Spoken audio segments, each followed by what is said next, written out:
L'imagination est plus importante que l'intelligence. C'est sur cette réflexion que nous ouvrons le tout premier numéro de ce magazine sur votre chaîne YouTube MTF, message qui tombe dès la fin. Aujourd'hui, comme à l'accoutumée, nous allons vous parler d'un sujet très intéressant, un sujet qui touche à le public, qui n'est rien d'autre que la vocation et la théologie. Comme d'habitude, je ne serai pas seul sur ce plateau, je suis accompagné de certains jeunes avec qui on va essayer de développer, d'entrer en profondeur sur cette problématique. Je vois les frères, lui-même va devoir se présenter. Bonjour et bienvenue. Bonjour, merci beaucoup. Moi, c'est le frère David Kabengele de MTF TV. Merci. Voilà, juste après, il y a une sœur très gentille à qui je dis aussi bonjour et bienvenue. Bonjour, merci. Moi, c'est Plamedi Kanyoussam, cadre de MTF.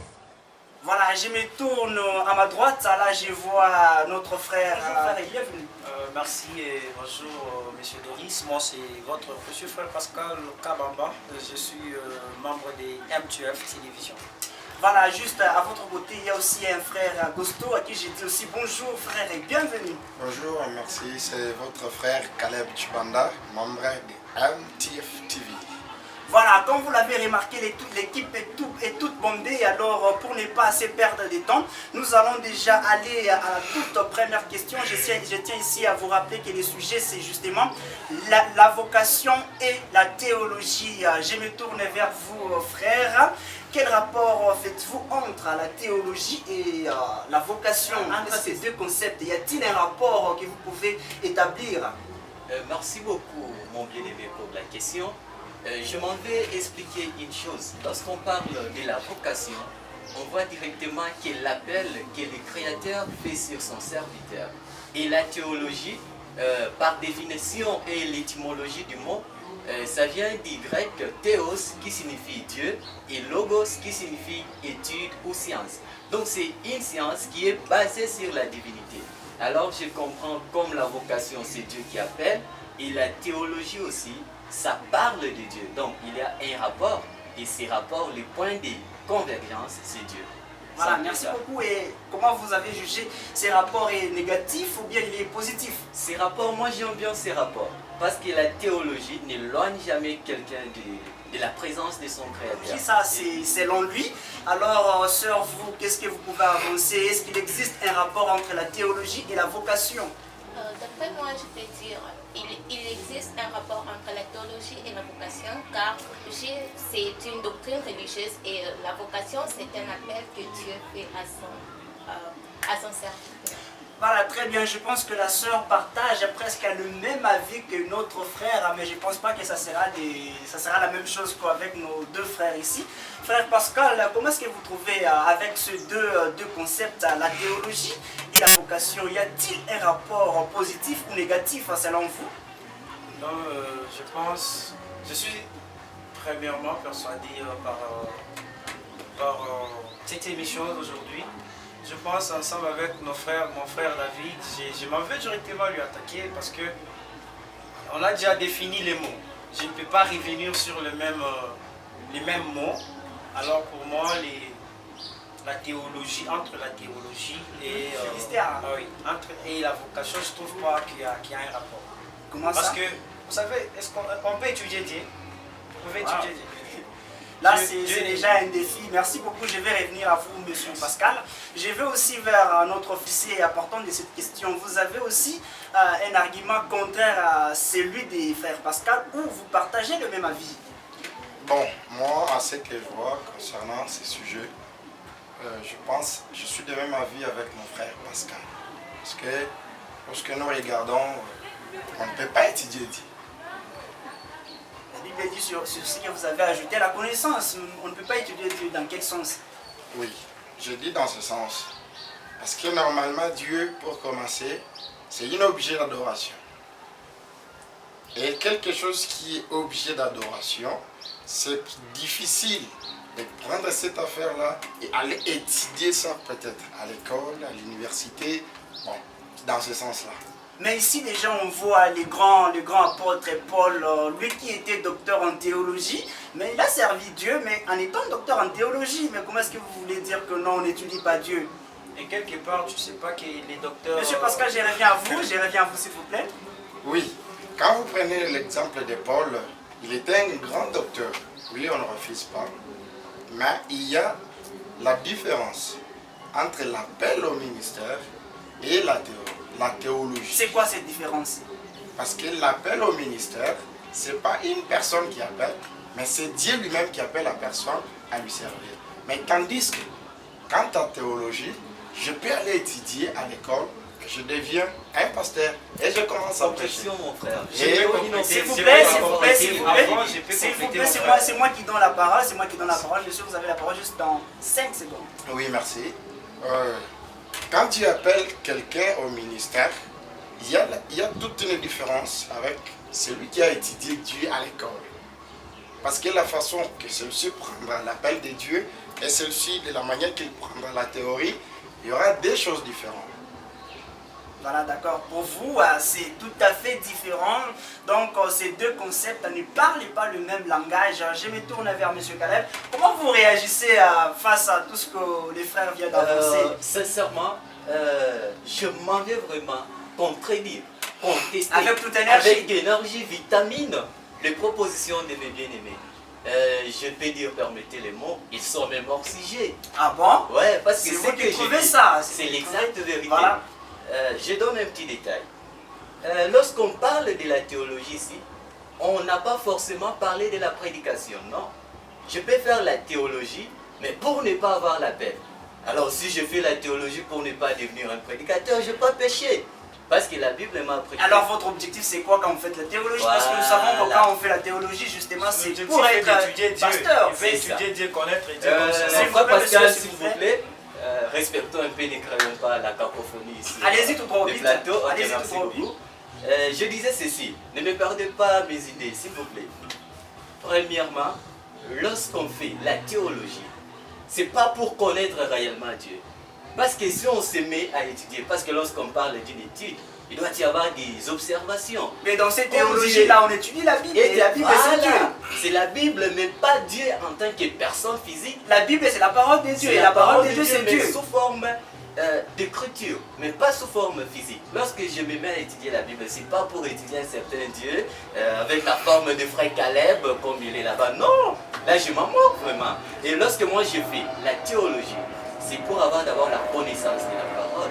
Et lorsque je suis un théologien, c'est pas forcément qu'en le devenant, je deviens prédicateur. Non, frère, pas ça. en faisant la théologie, vous ne voyez pas que vous prenez Dieu d'incompétent. Parce que le même Dieu qui vous appelle, vous vous dites que non, il n'est pas capable de me donner cette connaissance que j'ai besoin. Alors je vais aller vers la science pour qu'on me donne cette connaissance. Je peux vous ramener dans la Bible, vous croyez dans la Bible, je pense. Eh bien, allez-y, parlez. Voilà. Il y a l'apôtre Paul. L'apôtre Paul a croisé la colonne de feu face à face. La colonne de feu qui était Dieu. Mais ce Dieu-là n'a pas dit non Paul, je vais te former, je vais te guérir. Il a envoyé Paul auprès d'un docteur, Gamaliel. Il était un docteur de la parole. Et il a encadré Paul pendant tout son parcours. Et aujourd'hui, qui ne parle pas de Paul? Frère Caleb, tu parles de Paul. Frère, vous parlez de Paul. Voilà, alors, justement, Paul dit que tout ce que, après avoir croisé la colonne de feu, tout ce que j'avais avant, je considère ça comme voilà, que tu es arrivé même. Voilà, donc je vais revenir à vous, frère. Je prends aussi la sœur. Je vous demande qu'ils enlèvent leur confusion, c'est pas bon. S'il vous plaît, je prends aussi la sœur, qu'elle puisse un peu mettre ce qu'elle a comme argument. En fait, moi je partage les mêmes idées que ses frères parce que la théologie, c'est une science qu'on doit étudier. C'est pas qu'étudier Dieu comme un être humain physiquement, non. On étudie Dieu concernant ses paroles, ses anciens événements qu'il a pu faire au passé. Raison pour laquelle moi, en fait, je peux dire que ça a une liaison parce qu'on étudie la parole de Dieu, on est en train d'étudier la parole de Dieu, on nous éclaircit cela. Et les jours que Dieu pourra me faire appel à aller prêcher, cela, je peux le faire, mais avec une connaissance dans la tête. D'accord. Avant de venir chez vous, frère Pascal, je tiens d'abord à dire un mot à tous nos abonnés, vous disant que non. Vous pouvez aussi participer à cette émission, justement, quand vous allez sur WhatsApp au 099 13 52 792. Je dis bien 099 13 52 792. Voilà. Frère Pascal, je reviens à vous. Vous avez entendu, les frères a dit, la théologie. C'est pas étudier Dieu comme vous l'avez dit, mais c'est étudier la Bible, donc avoir la connaissance biblique sur certaines choses, bien sûr, parce qu'aujourd'hui, plusieurs pasteurs ont des confusions par-ci par-là. Vous ne trouvez pas que c'est aussi à la base des manques de connaissances? Je pense que nos frères, mon frère et ma soeur sont en train de s'embrouiller avec les bruits. Permettez-moi. Quand il m'a attaqué directement pour dire que genre, nous sommes dans hors sujet, alors je pense que c'est plutôt eux qui ne comprennent pas bien le sujet. Il vient de dire que quand on étudie, quand on fait la théologie, nous ne sommes pas en train d'étudier Dieu, mais nous sommes en train d'apprendre plutôt une connaissance. Moi je pense que la connaissance est spirituelle, n'est-ce pas mon frère? La connaissance que vous apprenez, parce que la Bible c'est quelque chose qui est sacré. Non, Écoutez, j'avance. Vous savez, quelque part, frère Bonhomme dit, vous connaissez d'abord que vous êtes conscient que la connaissance c'est une richesse. Soyez bref. Oui, la connaissance c'est une richesse. Il dit, frère Bonhomme dit, plus vous vous enrichissez, plus vous vous éloignez de Dieu. Vous êtes en train d'apprendre des connaissances à l'université, dans la théologie, vous êtes en train d'apprendre, plus vous êtes en train de vous éloigner de Dieu, frère David. Je vais dire ceci. Je vais dire ceci. Vous savez, Dieu est esprit. Quand vous avez une vocation, soyez bref. Oui, j'ai conclu. Quand vous avez une vocation, un appel de Dieu, vous êtes en train de prêcher. La plupart des pasteurs les font. Quand il veut prêcher, il dit Dieu écarte-moi de la scène. C'est-à-dire c'est le Saint-Esprit qui veut maintenant opérer. Maintenant, quand vous êtes en train d'apprendre Dieu, vous êtes en train d'étudier en disant, en avançant les arguments, genre pour dire vous n'êtes pas d'apprendre un Dieu physique. Dieu n'est pas physique, il a toujours été esprit. C'est le Saint-Esprit. Voilà, merci beaucoup. Dieu n'est pas physique, merci. Dieu n'est pas physique, il est toujours à esprit. Ça, ce sont les propos de notre frère Pascal. Déjà, je reviens à vous, frère David, avec la deuxième question. Est-ce que vous pensez réellement qu'un pasteur qui a été appelé de Dieu, qui a un ministère vrai, bien sûr, et réel, est censé faire la théologie, est censé aller apprendre la Bible à l'université ou à l'école, comme vous le dites? Voilà. Merci beaucoup encore une fois pour la parole. Je vais aussi souligner quelque part. Vous savez, nous pouvons avoir un bon message, un très bon message, mais en étant un mauvais messager. Justement. Il y a de ces pasteurs-là qui sont réellement appelés de Dieu, mais au préalable, compte tenu d'abord de la communication, ils n'ont pas une bonne communication. Donc, défaut d'abord du langage. Il a bien maîtrisé sa langue maternelle, un peu de choses pareilles. Justement, mais en cela, vous voyez, Pierre n'a pas fait de théologie, mais c'était un grand pasteur, un grand prophète de Dieu. Mais je comment suis d'accord avec expliquer? vous. Par où je défends la théologie? Nous sommes ici parce que nos races, nos langues créent aussi un petit problème dans la communication. La population d'ici n'est pas... Comment est-ce que toi tu peux nous apporter une langue qui est tout à fait étrangère? Et si j'ai fait la théologie, j'aurai la facilité de lire d'abord la Bible. Et lorsque je m'exprime devant les peuples de Dieu, mon message est clair, concis et précis. Mais ça déstabilise les esprits. Tu peux étudier, tu cherches une autre faculté, tu peux faire, si tu veux bien parler français, je ne sais pas moi, si tu veux bien parler l'anglais, il y a des facultés bien réservées à ça. Mais pourquoi aller faire la théologie? En théologie, on n'apprend pas des langues. En dehors de cela, dans la théologie, il y a aussi certains bienfaits. On nous apprend aussi le leadership. Un pasteur, c'est vraiment un responsable. Et en tant que responsable pour bien diriger, il doit être charismatique. Il doit savoir comment diriger. Mais s'il n'apprend pas cela, comment est-ce qu'il va gérer l'église qui est une grande entreprise? Et s'il y a une ressource difficile à gérer, c'est une ressource humaine.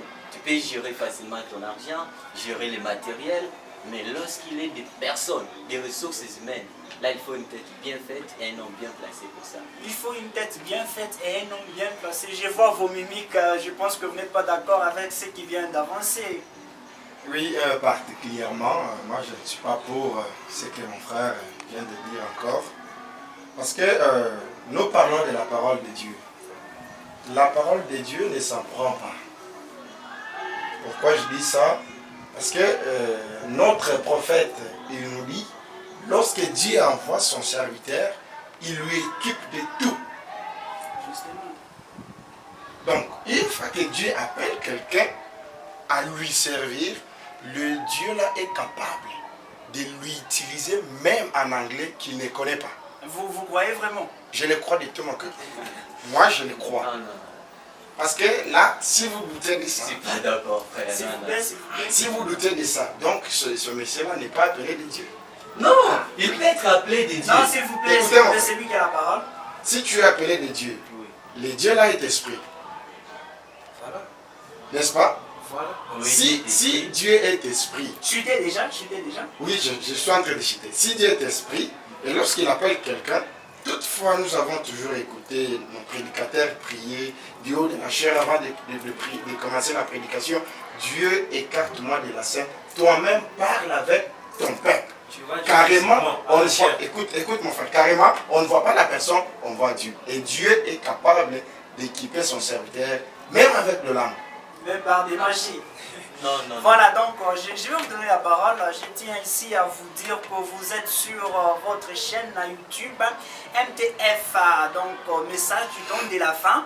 Vous êtes en train de suivre votre émission Jeunes face au message. Aujourd'hui, nous avions comme problématique la théologie et la vocation. Voilà, je reviens à vous, frère Pascal. Vous dites que non, c'est pas possible d'étudier Dieu. Ben, on ne peut pas rester théorique. Est-ce que vous pouvez démontrer cela par des écritures qui à l'appui? Bon, je pense on n'a pas assez de temps de lire, mais je vais donner une écriture. Alors, prenez Galates 5. Je pense Galates 5, on parle du ministère, on parle aussi de l'appel, de la vocation. Vous allez lire dès que vous serez à la maison. Donnez-nous une idée. Bon, je vais d'abord, je profite du temps que vous m'aviez donné et je vais donner l'idée. Frère David, tu me fais vraiment du bien, mon frère. Allez-y tout droit, s'il vous Oui, plaît. oui, tu sais, quand tu dis Dieu, si tu n'as pas fait la théologie, il sera difficile dans la communication, prêcher et autres. Tu peux avoir raison, mais tu n'as pas raison. Frère, vous savez, je pense que tu as crié à un prophète. N'est-ce pas? Et les prophètes là, il n'est pas de ta tribu. Ils ne parlent pas la même langue maternelle que toi. Tu vois? C'est un anglais. Il parle anglais. Mais quand tu es parvenu à accepter ce message, par quel moyen? Il y a des traductions en Il y a des français, traductions en français, il y a des traductions en Chiluba, il y a des traductions en Swahili, il y a des traductions en Swahili, je pense. Mais, quant à moi, je vais te dire néanmoins une chose, comme mon frère vient de le dire, quand Dieu appelle un serviteur, il doit l'équiper de tout. C'est vrai et vrai. Il n'y a pas à commenter, il n'y a pas à discuter parce que Dieu lui-même, il descend en esprit, il s'incarne dans son serviteur pour nous parler. Mon frère. Toi, tu n'as jamais assisté frère, à une mon session frère, prêche à vous Chiluba interprétez Ou mal les alors, Écritures, s'il vous plaît. mon bien-aimé. Ça, Alors, c'est une s'il mauvaise vous plaît. interprétation. Voilà, Non, je non, non. disais déjà que pas la ça. sœur, vous avez compris les arguments avancés par nos deux frères. Qu'est-ce que vous pouvez donner? Vous êtes pour ou vous êtes contre? Objection, je suis contre ces frères parce que quand on parle d'étudier, on peut étudier une langue, on peut étudier pour avoir une connaissance vraiment sûre. On ne peut pas étudier juste pour avoir une tête bien faite, car avec les études, on peut comprendre les Écritures. Tout d'un coup, on donne un texte de ça. Sans toutefois la connaissance, on ne peut pas la comprendre. On doit d'abord passer par les études pour mieux comprendre, pour mieux développer. Alors vous expliquez à tous les prophètes, les pasteurs de l'Ancien Testament, voire même du Nouveau Testament, ils ne sont pas passés par la théologie, mais ils servaient quand même Dieu en toute liberté et conscience. Vous venez de dire que non, on étudie Dieu pour avoir des connaissances et consorts. Mais alors, dans l'Ancien Testament, on voit que les prédicateurs, les prophètes n'étudiaient pas Dieu à l'école comme vous le dites là, mais ils s'en sortaient quand même. Mais comment est-ce que vous avancez ces arguments en disant que non, pour qu'un pasteur puisse avoir une communication assez facile, il faut qu'il passe par la théologie? En fait, le monde évolue, nous ne sommes pas dans l'ancien temps, nous avons toute chose a changé parce que là c'était l'ancien temps, c'était les temps de Moïse, c'était les temps de tous ces prophètes que vous venez de citer. En fait, là, nous sommes au temps de William Marion Branham. Donc, ces choses ont changé. Là, on a besoin d'une grande connaissance pour développer nos idées, développer nos connaissances. Donc, pour vous, Dieu évolue avec la technologie. Je vous dis sincèrement merci, chers abonnés. Chers abonnés, de nous avoir suivis. Nous fixons les prochains rendez-vous. Mais avant cela, je tiens à vous dire que vous pouvez aussi participer à cette émission, justement en nous écrivant sur WhatsApp, Facebook, Instagram, au numéro 192. C'est ma joie de vous savoir très nombreux. Nous fixons les prochains rendez-vous. Je dis merci à tous les jeunes qui nous ont accompagnés sur ce plateau. Je vous dis aussi merci et le prochain rendez-vous prochainement. Au revoir.